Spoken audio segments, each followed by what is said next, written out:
Et salut à tous, c'est Major Mouvement, bienvenue dans ce tout premier épisode pour Elia Lingerie où je suis là pour donner la parole aux femmes et aujourd'hui je reçois Sabrina qui va nous parler d'endométriose. Sabrina, je crois comprendre que tu as une histoire assez incroyable, est-ce que tu peux te présenter s'il te plaît ? Alors, je m'appelle Sabrina, j'ai 43 ans et l'endométriose fait partie de ma vie, je pense, depuis que j'ai eu mes règles, en fait. D'accord. Depuis l'âge de 13-14 ans. Je suis maintenant professeure de yoga, je suis coach en nutrition et je pense que l'endométriose m'a fait comprendre beaucoup de choses et qui m'a fait venir vers ce métier-là d'ailleurs. J'ai 2 enfants, dont une que j'ai adoptée, justement, parce que l'endométriose est passée par là. On en parlera, oui. Et voilà, donc je suis originaire du Sud-Ouest et j'habite à l'île Maurice maintenant depuis 2 ans. Alors, raconte-moi un peu, tes premières règles, c'était à quel âge ?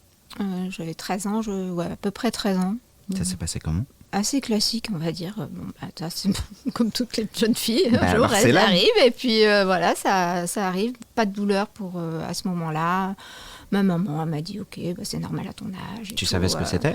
Je savais ce que c'était, j'avais pas vraiment de problème avec ça. Donc, et j'ai été très rapidement réglée tous les mois du moment où j'ai eu mes règles. Après, ça a été vraiment extrêmement régulier d'ailleurs, jusqu'à 2 ou 3 ans plus tard, quoi. Ok, qu'est-ce qui s'est passé 2 ou 3 ans plus tard ?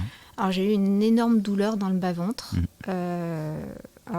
Après les premières règles, j'avais quand même des douleurs, mais bon, ma maman elle me disait c'est normal d'avoir mal, et puis c'est ce qu'on dit à toutes les femmes, c'est normal d'avoir mal pendant les règles et tout. Et à l'âge de 15 ans, j'ai eu une douleur dans le bas-ventre, et c'était quand même assez localisé à droite dans le bas-ventre. Et donc à 15 ans, on m'a dit on va aller aux urgences, etc. Et on m'a dit c'est peut-être l'appendice. Et puis à 15 ans, tu as le médecin qui te met un doigt où je pense, pour voir si c'est l'appendice. Parce qu'à l'époque, je ne sais pas si c'est encore le cas aujourd'hui, mais c'était un moyen pour savoir si c'était l'appendice ou pas qui était inflammé. Ça ne l'était pas. On m'a donné du Doliprane et rentre chez toi, quoi. Donc j'ai subi et puis c'est passé. Et puis c'est revenu et puis après j'ai pris la pilule. Alors j'avoue que pendant des années... j'avais des règles très abondantes, j'avais mal pendant mes règles, mais soi-disant c'était normal, donc tout va bien. J'ai arrêté ma pilule parce que je voulais avoir un bébé. Et là, par contre, j'ai commencé à avoir très très mal. C'est normal, on continue. J'ai mon bébé, tout va bien. J'ai eu de la chance d'avoir un bébé très jeune. Moi, je suis tombée enceinte, j'avais 21 ans. Une très jeune maman, c'était voulu, etc. La suite, j'ai repris tout de suite la pilule, donc j'ai pas ressenti en fait de grands changements à part des grosses douleurs, des règles abondantes, mal à la tête, mal au dos, mais ça, mal au dos, c'est une autre pathologie. Mais c'est aussi lié, les problèmes d'endométriose, les problèmes de constipation, de diarrhée, problèmes intestinaux, c'est quand même très lié aussi à l'endométriose. Parce que l'endométriose, c'est une maladie inflammatoire. Donc du moment où on a de l'endométriose ou des problèmes au niveau de l'utérus ou des ovaires, si on est inflammé, bien sûr, ça va se répercuter peut-être sur la vessie, sur les intestins, etc.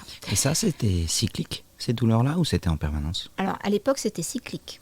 À l'époque, c'était totalement cyclique. J'étais sous pilule, c'était vraiment uniquement pendant mes règles. Après, les problèmes de constipation et tout, non, ça, c'était récurrent. Et je pense que donc c'était il y a 15-16 ans, j'ai arrêté la pilule parce que je ne voulais plus prendre la pilule.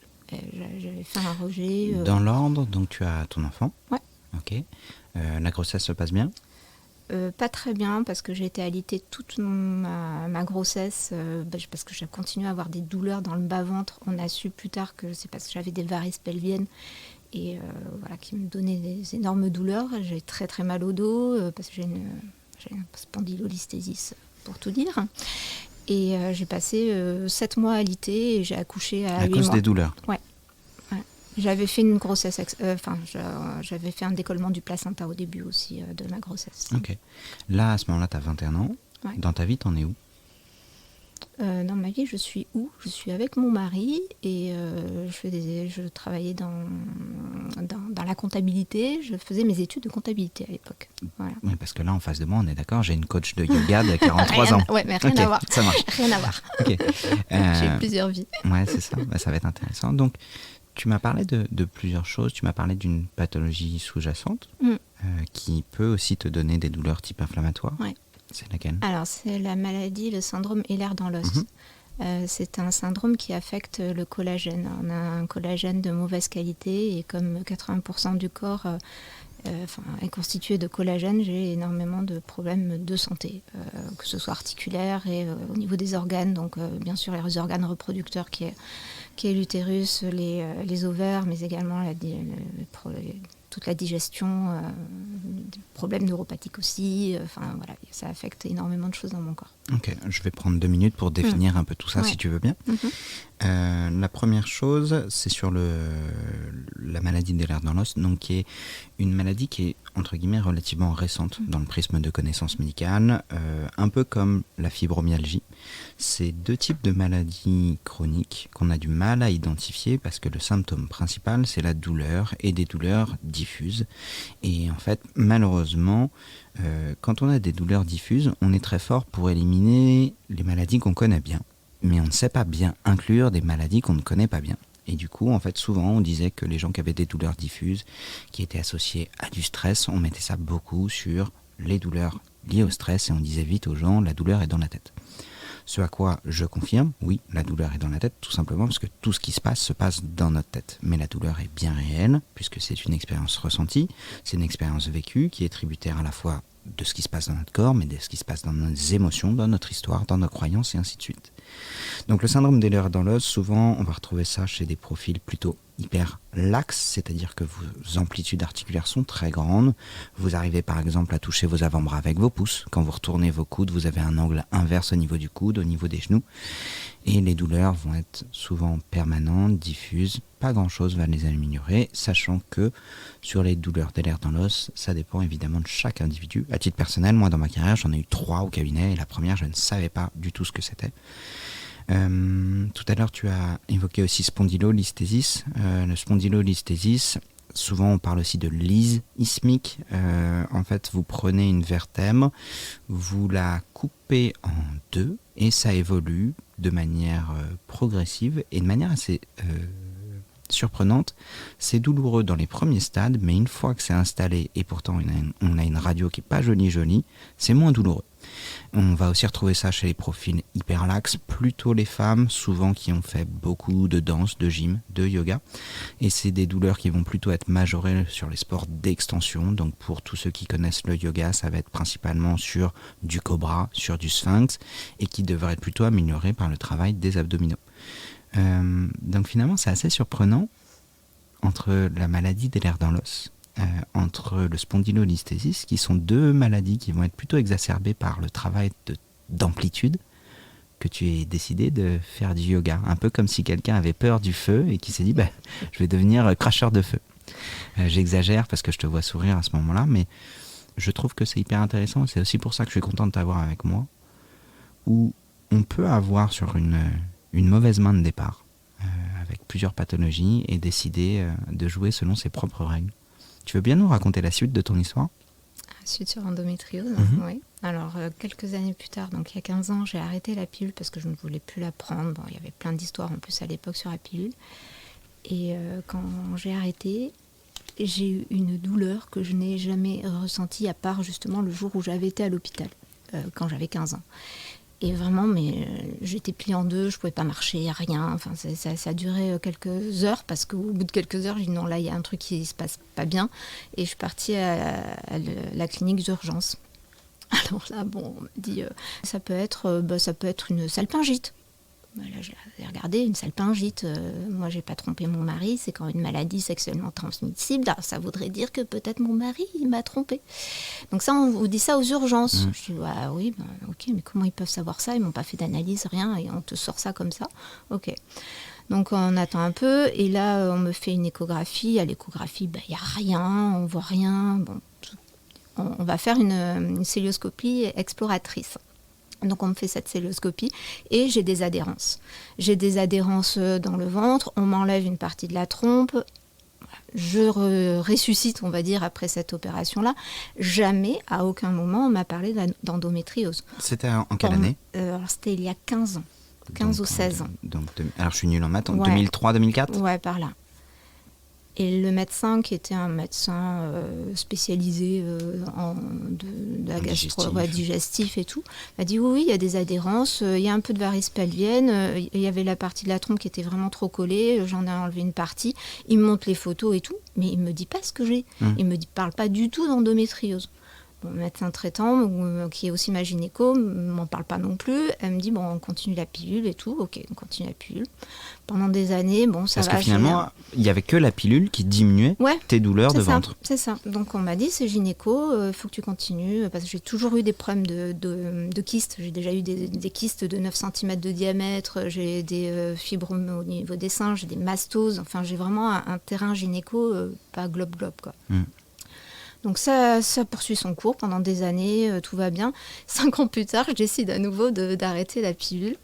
Et je me souviens parce que c'était au retour d'un voyage à l'île Maurice. Et là, c'était à Paris, je recommence à être pliée en deux. J'arrive à Biarritz, pliée en deux. Je dis, bon, je repars à l'hôpital, je sais pas ce que j'ai et tout. Enfin, d'abord, voir mon médecin traitant, elle m'a dit, bon, on va aller à l'hôpital, on va voir ce qui se passe et tout. Donc là, pareil, on me reparle de salpingite, on me reparle de maladies sexuellement transmissibles. Enfin bon, j'ai dit, mais non, c'est pas ça. Et allez voir le chirurgien qui m'a opéré il y a 5 ans, il va vous dire ce qu'il y a. Oui, mais il est en vacances et tout. Bon, je laisse tomber. Je vois un autre chirurgien qui me fait aussi une célioscopie exploratrice et ne voit rien. Mais il s'est dit, bon, on va enlever l'appendice. C'est peut-être ça, alors qu'il n'est pas du tout inflammé, mais pas du tout. Je sors de l'opération, je me sens un peu mieux, peut-être allégée par anesthésie, j'en sais rien. Et le lendemain, à nouveau, des douleurs, je rentre chez moi parce qu'on ne va pas me garder éternellement. On m'assomme de médicaments, mais vraiment on m'assomme de médicaments. Là, mon médecin traitant, qui a été vraiment extraordinaire, commence à parler un peu d'endométriose. Donc là, on est en 2008. Ouais, c'était il y a 10 ans. Elle commence à me parler d'endométriose, on recommence la pilule, mais la pilule ne fait absolument plus rien. Je continue à avoir les douleurs. Et là, par contre, les douleurs ne sont plus du tout cycliques. C'est des douleurs constantes, mais constantes. La seule position que j'arrive à adopter qui me soulage, c'est allonger sur le côté droit toute la journée. J'ai vécu comme ça pendant 9 mois. 9 mois allongée sur le côté droit, je ne pouvais pas m'asseoir. Je ne pouvais pas aller à table avec ma famille pour manger. Je ne pouvais pas conduire. J'ai arrêté de travailler. Je pouvais pas. En plus, à l'époque, j'avais un spa. Donc, c'était impossible de travailler comme ça. Et j'ai vécu comme ça pendant 9 mois. Et j'allais de médecin en médecin. On me disait, après, voilà, c'est dans la tête. Je suis repartie quand même voir le chirurgien qui m'avait opéré la deuxième fois. Et là, ils se sont dit, on va essayer de voir un spécialiste. Bon, il commence à chercher un peu des gens qui sont un peu spécialistes dans la gynéco et tout. Et entre-temps, je fais une énorme crise. Je n'ai jamais vécu ça de ma vie. C'est vraiment allongé sur le sol, en sueur, tremblement, envie de vomir, tellement j'ai mal. J'ai jamais vécu, pourtant j'ai eu mal toute ma vie, vraiment. Mais là, cette douleur, je m'en souviens encore de cette nuit-là. Donc le lendemain, on me réhospitalise. On me réhospitalise parce qu'on me met sous morphine. Alors là, j'ai eu droit à tout. C'est ta plaque dans le dos qui doit avoir bougé ou j'en sais rien et ça a dû causer une inflammation. J'ai droit. La plaque dans le dos qui parce que j'ai d'où une arthrodèse lombaire, suite au spondylolisthésis, L5 à 100. Donc là, on me sort toutes les conneries du monde. Et moi, entre-temps, j'ai fait une énorme recherche sur l'endométriose. Et quand je voyais tous les points, toutes les signes cliniques et tout, j'avais tout. Mais vraiment, j'avais tout, sauf qu'on ne voyait rien sur l'échographie, parce que j'ai oublié de vous dire, la troisième fois quand j'y suis allée, j'ai fait une échographie, il y a tous les radiologues qui sont passés avec la sonde, la sonde vaginale, mais ils y sont tous passés. J'ai eu 6 échographies, donc j'avais les jambes écartées pendant 1 heure, ils y sont tous passés. Personne n'a rien vu. On m'a dit, on va faire une IRM. On me fait une IRM à Bayonne. On voit rien. Je dis, mais c'est pas possible, je suis pliée en deux, c'est pas possible, c'est pas dans ma tête, là. Je peux pas être sur le sol à grelotter et presque à vomir de douleur et j'ai rien. Et là, le chirurgien me dit, j'ai trouvé un spécialiste à Bordeaux, je vous ai un rendez-vous, mais dans 4 mois. Je dis, 4 mois Je dis, mais je peux pas tenir 4 mois comme ça. Donc j'ai vécu 4 mois comme ça, dans la douleur, mais là c'était perpétuel. Il n'y avait pas un jour où j'avais pas mal. Il y a des moments de pic ou pas, mais il n'y avait pas un jour où j'avais pas mal.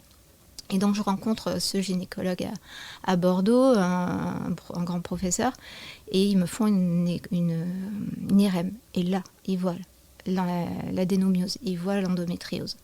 Et là, je lui ai dit, écoutez, moi, je suis en cours d'adoption parce qu'on m'avait déjà enlevé une trompe. Enfin, ça faisait longtemps qu'on parlait d'adoption et j'avais plus envie de souffrir comme j'avais souffert aussi pendant ma première grossesse.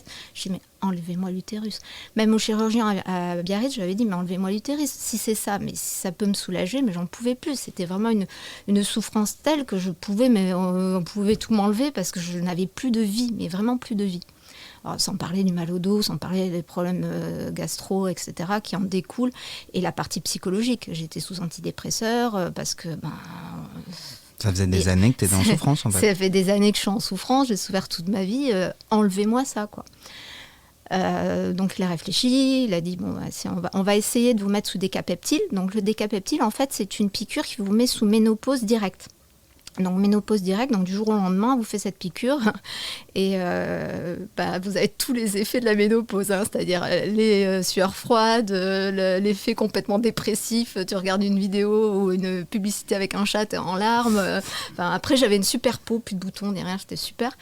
Et ça m'a diminué un petit peu les douleurs, mais la douleur était là parce que je pense que j'étais en telle inflammation et c'était vraiment trop intense. Et ça continuait. Après, une fois que le décapeptile a plus fait effet au bout de 3 mois, c'est revenu encore pire. Et là, le médecin a dit, bon, ok, si vous êtes ok avec ça, on va enlever l'utérus. Et donc, je suis allée à Bordeaux me faire enlever l'utérus et je vais parler un peu de l'anecdote que j'ai eue tout à l'heure en échange. On est dans un service de maternité, donc entouré de femmes qui ont des bébés. On entend les bébés pleurer. Moi, j'avais fait un travail sur moi, j'étais en cours d'adoption, tout allait bien. Et on m'a envoyé au bloc opératoire en traversant un couloir où il y avait une exposition de photos de femmes enceintes et de bébés. Et là, je me suis dit, moi ça va, mais je pensais à toutes les femmes qui allaient à l'abattoir, on va dire, et qui voyaient ça. Et j'ai dit, non, mais vraiment, ça fait des mois que je souffre, que personne n'a pris le temps de m'écouter. Personne n'a pris le temps de me parler de ce qu'était l'endométriose. Ça fait des années que j'en souffre, personne m'en parle. Bon, c'était il y a 10 ans, certes, mais j'ai dit, mais c'est pas possible. Et là, me faire aller dans un couloir avec des photos de femmes enceintes et de bébés, mais il n'y a vraiment aucune psychologie, il n'y a aucune pédagogie, il n'y a aucun humanisme, en fait, à l'égard de la femme qui souffre. Et voilà, je me suis fait opérer. Et le lendemain, enfin même quelques heures après, ça a été une résurrection. C'était la première fois de ma vie que je n'avais plus mal. Je n'ai plus mal. Même les infirmières rentraient dans ma chambre, elles me disent, mais ça va? Je dis, oui, mais je devais rester allongée, j'avais une sonde et tout. Non, j'étais debout, j'étais trop bien. Je dis, non, mais c'est super. Même avant mon opération, j'étais sous morphine, en fait, pour arriver à l'hôpital, tellement j'avais mal.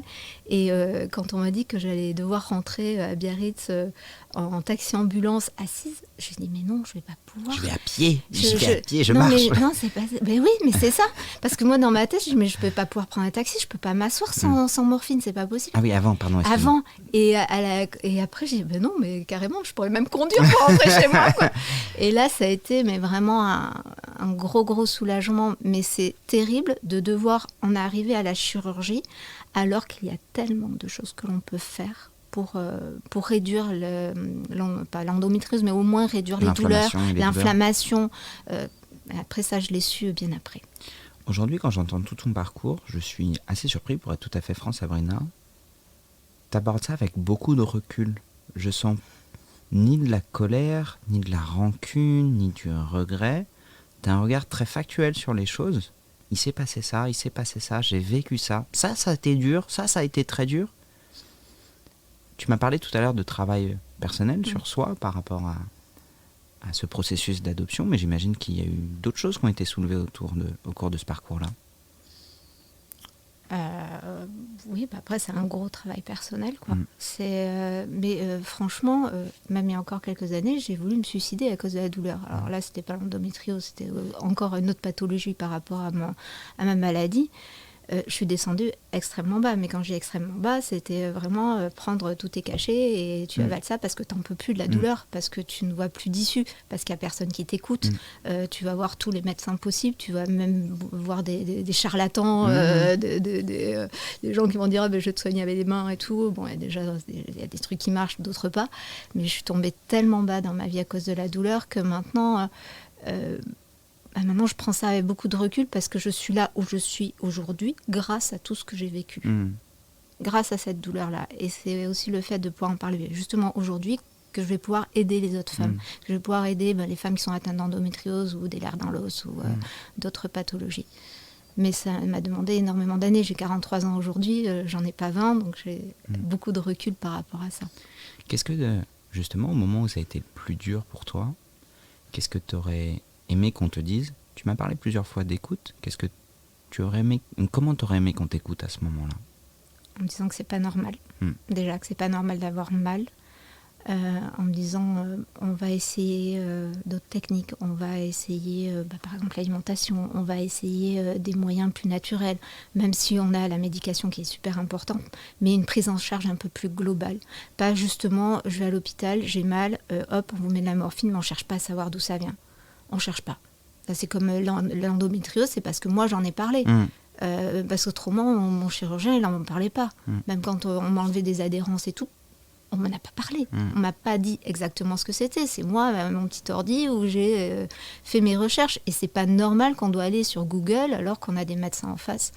Et c'est ça qui est terrible. Et c'est frustrant pour toi de te dire que certains médecins ne savent pas, ou tu penses que c'est une part de mauvaise volonté de leur part? T'as un avis là-dessus? Alors, il y en a beaucoup qui savent pas, mais qui cherchent pas à s'intéresser aussi. C'est pour ça que j'ai eu de la chance d'avoir quand même un très bon médecin traitant qui, elle, a essayé de creuser, justement. Elle était dans quel état, elle, quand elle te voyait mal, quand elle te voit pendant 9 mois allongée et qu'elle ne sait pas? Elle cherche. Elle cherche. C'est elle qui appelle les médecins pour avoir un rendez-vous plus vite. C'est elle qui a d'ailleurs débloqué un peu mon rendez-vous à Bordeaux pour que ça aille un petit peu plus vite. Non, franchement, je pense que j'ai un très très bon médecin traitant qui a toujours voulu chercher à savoir ce que j'avais, que ce soit l'endométriose ou autre. Mais par contre... alors peut-être c'est une femme aussi, je ne sais pas, parce que franchement moi j'ai été confrontée qu'à des hommes au niveau gynéco de tout mon parcours en fait de l'endométriose, et j'ai l'impression qu'en face en fait c'est normal d'avoir mal, et on cherche pas à comprendre, à prendre du doliprane, prendre de la morphine et ça ira bien quoi. Parce que de toute manière, on est impuissant, on ne sait pas comment le gérer, on ne sait pas d'où vient l'endométriose vraiment, pourquoi il y a des femmes qui le développent ou pas. Après maintenant, a posteriori, je sais que ma maladie peut justement amplifier ces problèmes-là. Maintenant, je le sais. Et l'air dans l'os. Tout à fait. Mais maintenant, je le sais. Mais avant, je ne le savais pas. Il y a plein de choses que je ne savais pas. Alors, je vais pas me faire l'avocat de tous les soignants, mais je vais juste parler de moi, où ça m'arrive régulièrement d'être en échec thérapeutique, d'avoir des gens en face de moi qui souffrent.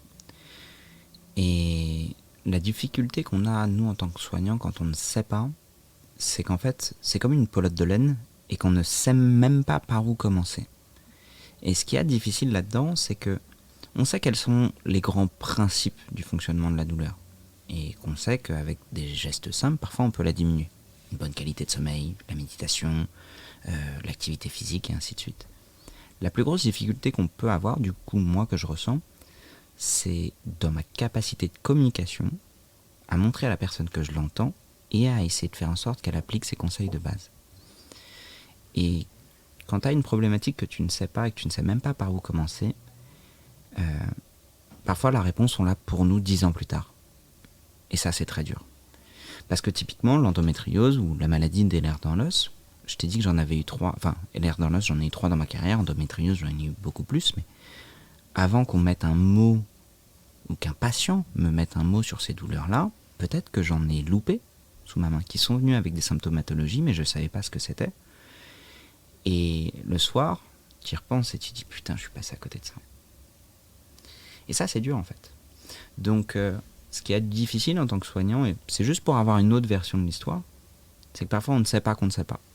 Et peut-être que juste de donner du doliprane, alors c'est pas mon cas, moi je prescris pas de médicaments, mais ça peut être au moins de se dire, au moins je fais ça pour eux.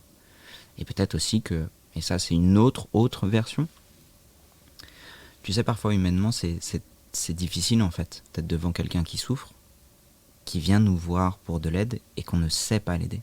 Et peut-être pour certains ça peut être une stratégie de défense de ne pas écouter. Comme tu le sais, tout ce que tu m'évoques c'est pas forcément ma spécialité, mais c'est vrai que par rapport au tableau clinique que tu as, c'est clair que on t'aurait réorienté à fond. Après encore une fois on parle de il y a 10 ans et le parcours que tu me décris, personnellement malheureusement, et c'est triste à dire ce que je veux dire, je suis pas particulièrement choqué parce que c'est ce que j'entends régulièrement en cabinet.